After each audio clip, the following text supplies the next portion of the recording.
Tuan-puan dimati Allah sekalian, tolong istiqamah dengan amal-amal soleh. Istiqamah walaupun sedikit, tapi istiqamah.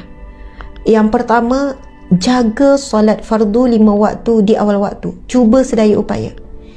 Kalau ada apa-apa yang menghalang kita untuk solat di awal waktu, cuba uruskan. Dan tidak rugi kita mengorbankan sesuatu untuk kita dapat solat di awal waktu. Ketika 3 tahun yang lepas, 4 tahun yang lepas, tuan-puan, kisah benar, saya pernah naik satu teksi. Kemudian pemandu teksi, ini cerita bukan sebelum wabak ni, masa tu saya kerja di Jabatan Agama lagi. Maksud cerita ni dah lama, 6 tahun 7 tahun yang lepas. Subhanallah. Masa tu saya ada conference di KL. Jadi saya naik komuter, kemudian saya naik teksi. Masa tu Grab semua tak ada untuk menuju ke conference tu. Masya Allah. Bila saya pergi, saya ingat masa tu saya pergi dengan arwah Ustazah Nohayati Musa. Saya pergi berdua. Kemudian bila saya naik teksi tu, yang pembawa teksi tu kita tahu orang educated, sebab dia boleh cakap in English lah, dia boleh cakap, dia boleh speaking. Bila saya tanya, bila borak, saya memang suka borak, saya orang yang ramah. Dengan pemandu teksi mesti akan bercakap. Saya tanya itu, saya tanya ni. Saya bertanya, encik, background encik apa sebenarnya? Sebelum encik bawa teksi ni, encik kerja apa?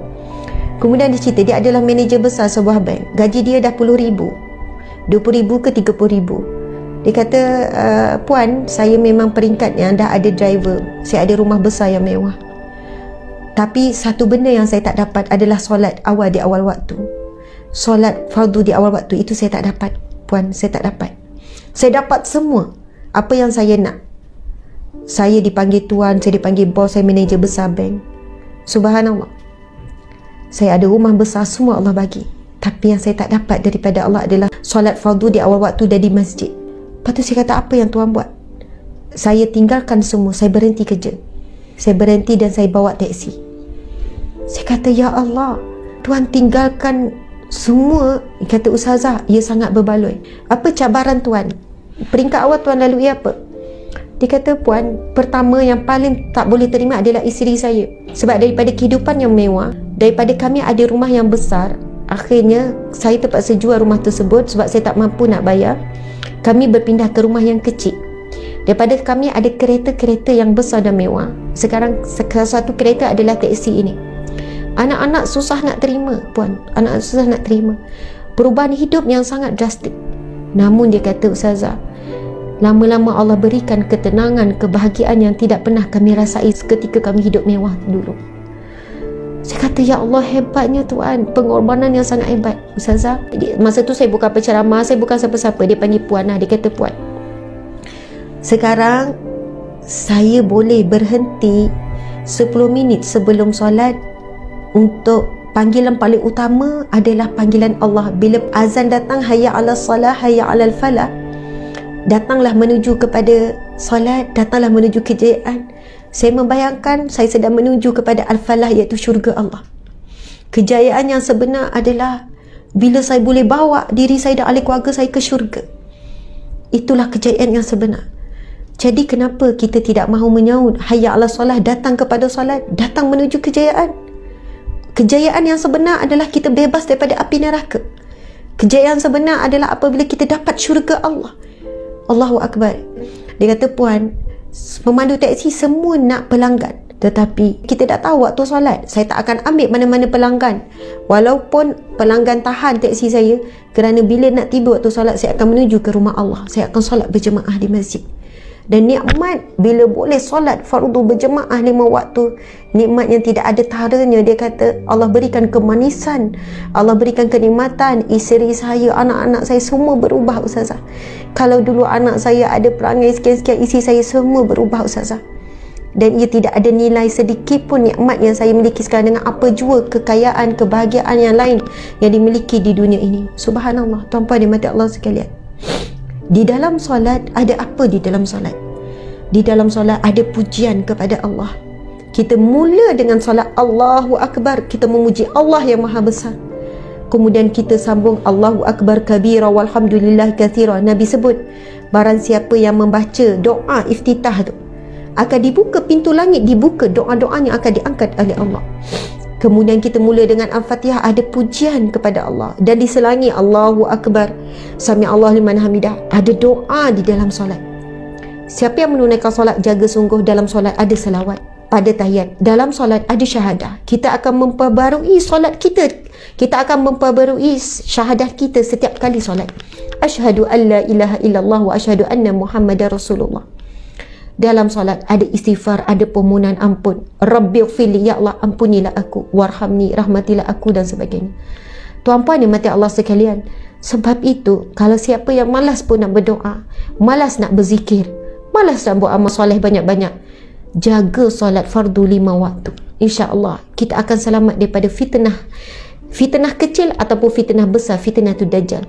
Sebab dalam solat itu sendiri melengkapkan semua ibadah-ibadah yang sangat utama, sangat penting. Dalam solat ada zikrullah, ada memuji Allah, dalam solat ada permohonan ampun, dalam solat ada permintaan kita yang apa yang kita perlu dalam hidup kita. Rabbighfirli, ya Allah ampunilah aku, warhamni, rahmatilah aku. Tanpa rahmat Allah kita tak boleh masuk syurga. Warhamni wajibunni, ya Allah tutuplah aibku. Warfa'ni, tinggikanlah darjatku di sisimu. Warfa'ni warzuqni, berikanlah rizki kepadaku, rizki yang halal. Warzuqni wahdini, berikanlah hidayah kepadaku. Wa'afini wa'fu anni, ya Allah berikanlah afiat, kesihatan kepadaku. Kan kita tak nak kita sakit, kan terkena wabak. Wa'afini wa'fu anni, maafkanlah aku ya Allah. Sebab itu kalau kita boleh menghayati bacaan antara dua sujud, kita akan menangis tuan-puan sekalian. Kita akan duduk dengan tenang. Rabbighfirli warhamni wajibunni warfa'ni warzuqni wahdini wa'afini wa'fu anni.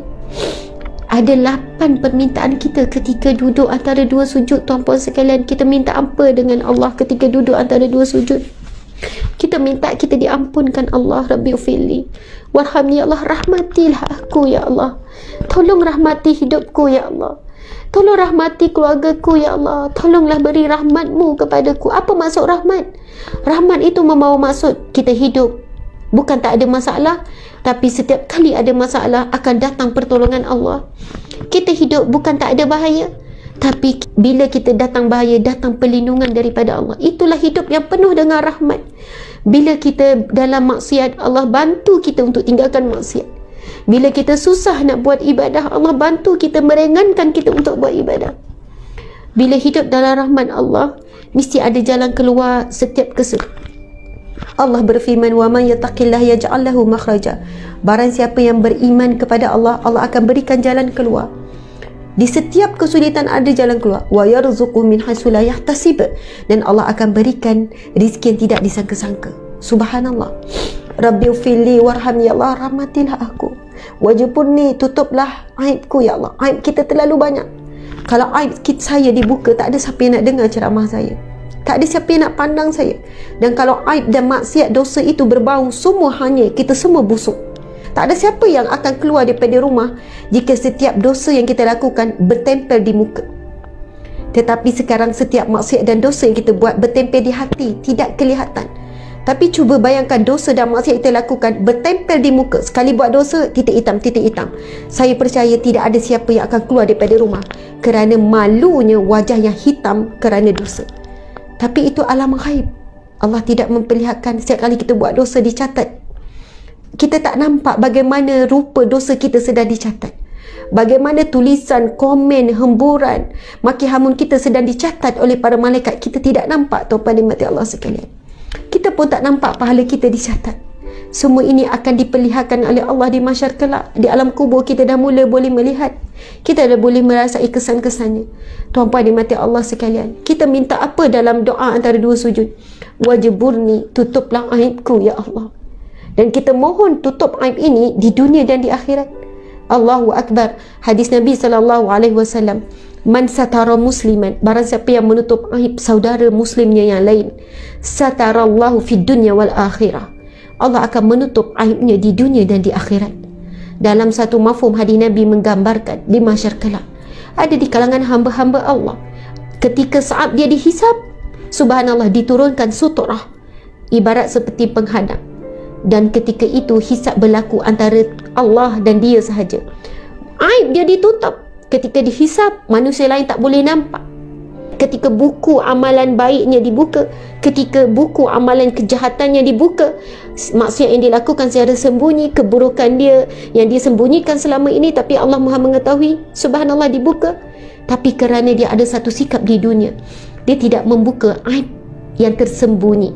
Kalau aib secara terangan, bukan sembunyi lagi, ini aib yang tersembunyi, yang mana dia sendiri tidak mahu dibuka tapi terbongkar tanpa sengaja dan sebagainya. Na'udzubillah.